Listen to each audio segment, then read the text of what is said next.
Queridos, aqui em Hebreus, nós estamos estudando o livro de Hebreus, e eu gostaria que você prestasse bastante atenção, e que vai ser bênção na sua vida. E a palavra de Deus, ela é transformadora quando você permite que a palavra de Deus entre no seu coração e deixe Deus transformar. Lá em Apocalipse fala que Jesus, o Espírito Santo, eis que estou à porta e bato. Se você ouvir a minha voz, abrir a sua porta, eu vou entrar e vou cear com você e você comigo. Ou seja, o relacionamento de Deus conosco, ele se dá a partir do momento que você ouve a voz de Deus e que você toma o primeiro passo de fé de abrir a porta, amém? E no momento que você abre a porta, Deus entra na sua vida e transforma. E a transformação que Deus tem para nós é em todas as áreas. Hoje eu gostei muito ali na escola bíblica, a Dalila estava dando um testemunho ali, amém? Falei assim, olha, transformação de Deus na nossa vida está sendo em várias áreas, amém, queridos? Isso é bom, é gostoso e gratificante, porque isso é a palavra de Deus. Deus nos transforma por completo. Amém? Então, queridos, ouça bem o que a palavra de Deus está dizendo. O Senhor está batendo a porta esses dias. Deixa Deus transformar a sua vida. Se permita ser transformado por Deus. Amém? Às vezes nós resistimos muito, Deus começa a trabalhar em algumas áreas da nossa vida, a gente resiste, fala, Deus, nessa área não. Pai, nessa área não. Nessa área aqui, eu não coloco um limite para Deus. Mas não coloque limites para Deus. Ouça bem o que eu estou dizendo, não coloque limites para Deus, porque Deus quer transformar a sua vida, queridos. E todas as áreas da sua vida vão ser transformadas, amém? Deus não quer trabalhar só na sua área espiritual, mesmo porque nós somos um ser completo, porque se a minha vida emocional não estiver bem, o meu espiritual também não vai bem. Se o meu emocional não estiver bem, no trabalho eu não vou bem. Amém? Então nós somos um ser completo, e Deus quer trabalhar por completo nas nossas vidas. Esse é o propósito de Deus. E nós só vamos andar debaixo do favor do Senhor quando nós formos um ser completo diante de Deus. Amém? A palavra do Senhor diz assim, portanto também nós, uma vez que estamos rodeados por tão grande nuvem de testemunhas, livremo-nos de tudo que nos atrapalha e do pecado que nos envolve, e corramos com perseverança a corrida que nos é proposta. Queridos, interessante, depois do capítulo 11, que o escritor do livro de Hebreus, ele fala de vários heróis da fé, ele elenca uma galeria de heróis da fé. Ele fala, olha, teve o exemplo lá de Gideão, Jefité, de Moisés, de vários heróis da fé, ele cita lá uns 20 heróis da fé, que foram homens que venceram na sua geração, foram homens que serviram um propósito de Deus na sua geração. E aí o autor entra no capítulo 12 dizendo, olha, nós estamos rodeados de tão grande nuvem de testemunha. Nós não estamos sozinhos, queridos. Às vezes nós achamos que nós estamos sozinhos. Às vezes nós nos sentimos solitários. Às vezes nós achamos que nós estamos desamparados, que só nós estamos perseverando num propósito de Deus. E assim como Elias, que Elias um dia orou e falou, Deus, me leva porque só estou eu aqui e eu estou me sentindo muito sozinho. E aí Deus falou para ele, olha, você está enganado, tem mais 7.000 que não se dobraram, que não dobraram os joelhos a Baal, amém? Então, queridos, saiba disso, você não está sozinho, você primeiro está rodeado de uma grande nuvem de testemunhas da palavra de Deus, e você está como igreja, Deus te colocou na igreja por isso, para que você saiba que você não está sozinho, amém? Que você faz parte de uma grande família bendita, olha que nome chique, tem um apelidinho carinhoso, que é Fábio, mas é a abreviatura de família bendita. Deus te colocou em família, querido. Amém? Fala para a pessoa do seu lado, meu irmão, Deus te colocou em família, e uma família top, abençoada, uma família bendita, amém? Mas fala para ele, queridos, aqui a palavra do Senhor continua dizendo, olha, mas você está rodeado a grande nuvem de testemunha, mas livremo-nos de tudo que nos atrapalha, e do pecado que nos envolve, e corramos com perseverança a corrida que nos é proposta. Queridos, Deus tem um propósito na sua vida, Deus te propôs uma corrida. Nós temos orado nesses dias para que você tenha revelação da parte de Deus, de qual é o propósito de Deus na sua vida, qual que é o chamado de Deus para você, qual que é a proposta que Deus tem para você. E aqui o escritor da carta aos Hebreus fala, olha, nós temos que primeiro deixar, tem outra tradução, fala deixar todo o peso que nos atrapalha, e também o pecado. E aqui eu queria chamar a atenção para essas duas coisas. Tem duas coisas que nos impedem de cumprir o propósito de Deus. E não é só o pecado, que às vezes no meio religioso a gente acha que é só o pecado. Mas aqui Paulo fala que não, fala, olha, deixa de lado tudo aquilo que te atrapalha, tudo aquilo que é um peso para você. Queridos, é importante nós observarmos isso, que quando Deus tem um propósito na sua vida, tudo aquilo que rouba a sua energia para outra direção, isso é um peso. Quando Deus te dá uma direção, quando Deus tem um propósito na sua vida, às vezes até coisas que não são pecado, ouça bem o que eu estou dizendo, às vezes coisas que não são pecado, são um peso, que vão te atrapalhar na corrida do propósito que te foi proposto, da carreira que te foi proposta, da corrida que te foi proposta. E às vezes, queridos, nós que já começamos a andar com Deus, e isso é muito sério, porque às vezes nós ficamos pensando que só o pecado nos afasta do mover de Deus, do propósito de Deus. Amém? Mas às vezes outras coisas também que não são pecado, coisas que não são pecado, passou, mas só tá, né? O que é isso, né? Ouça bem o que eu estou dizendo, queridos. Às vezes coisas que não são pecado, nos afastam do propósito de Deus, nos afasta da corrida que nos é proposta. Pastor, mas o que é isso? Querido, se Deus tem um propósito para você, às vezes uma coisa que não é pecado, como você ir em algum lugar, você escutar certo tipo de música, ou você ter um certo tipo de relacionamento, que não é pecado, não estou falando de pecado, estou falando de coisas que não são pecado, às vezes isso é um peso e te atrapalha para servir a Deus. E aqui o escritor aos Hebreus fala que nós temos que deixar de lado tudo aquilo que nos atrapalha, tudo aquilo que nos é pesado, tudo aquilo que divide a nossa energia.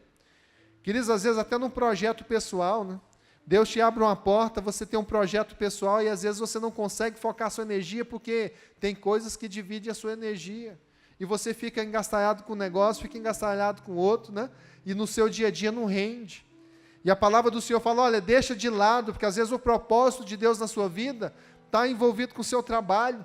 O propósito de Deus na sua vida é você dar testemunho onde você trabalha, que você prospere no seu trabalho, que você cresça e que você tenha testemunho de fidelidade ao Senhor lá onde você está. Mas às vezes tem coisas que roubam a nossa energia, tem situações que roubam nosso foco. E quando você perde o foco, perde a energia, você não consegue correr a corrida que Deus propôs para você.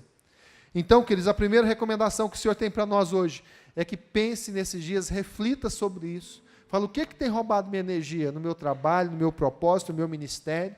O que tem dividido a minha energia? E que você se afaste disso. Às vezes é um relacionamento, às vezes é a forma como você está se relacionando, às vezes é a forma como você está lidando com certo tipo de situação.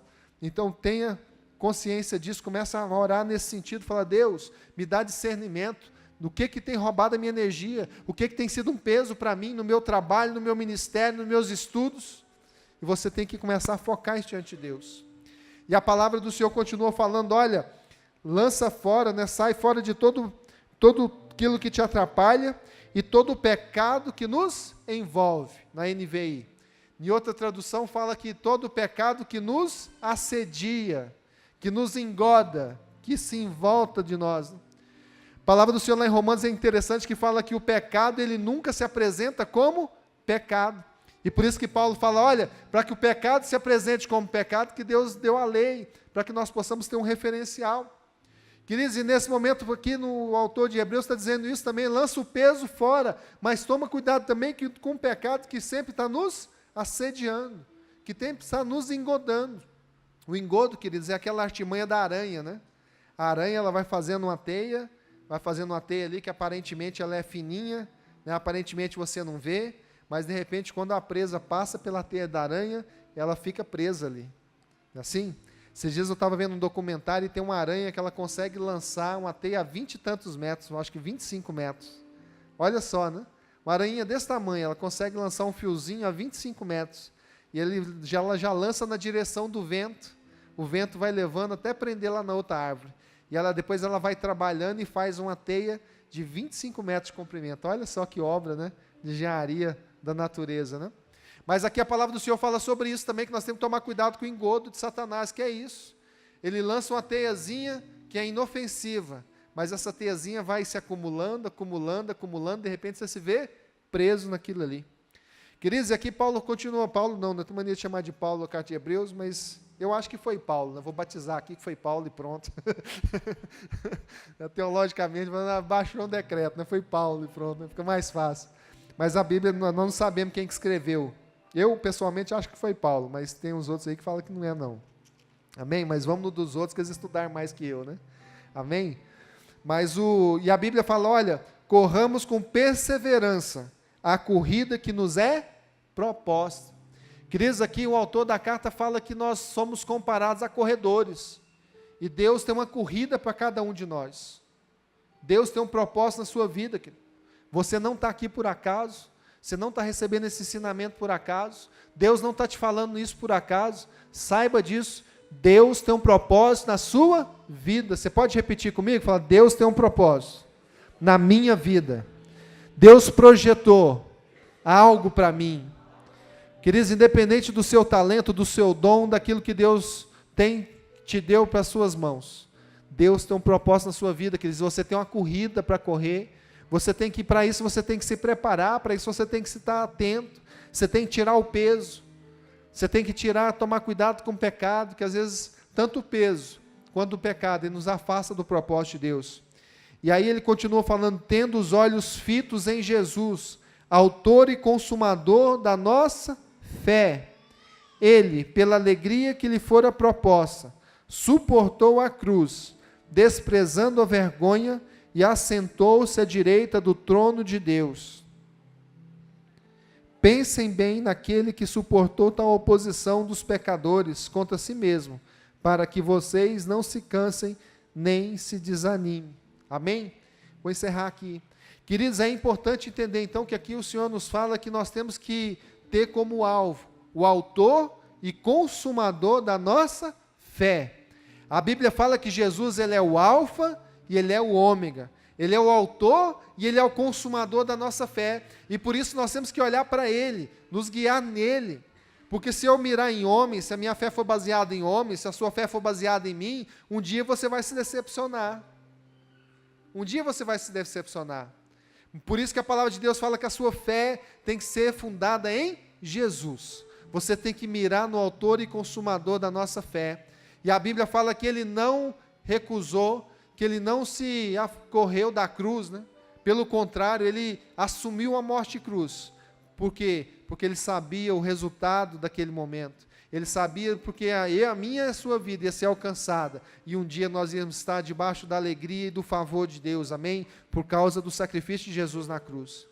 E por isso que aqui ele fala, olha, observa bem o autor e consumador da fé. E para que você não se desanime. Queridos, a morte de cruz era a morte mais vexatória. Tem uma tradução que fala ignomínia, né? Que era a morte de muita vergonha, de muita dor, de muito sofrimento. E era destinada só para os piores criminosos. E Jesus, ele suportou a morte de cruz, para que eu e você tivéssemos um lugar em Deus. E aqui o autor da carta fala que Jesus, então, ele depois de passar por esse momento, ele se assentou à direita de Deus. E a Bíblia fala que Jesus nos tornou co-herdeiros com ele.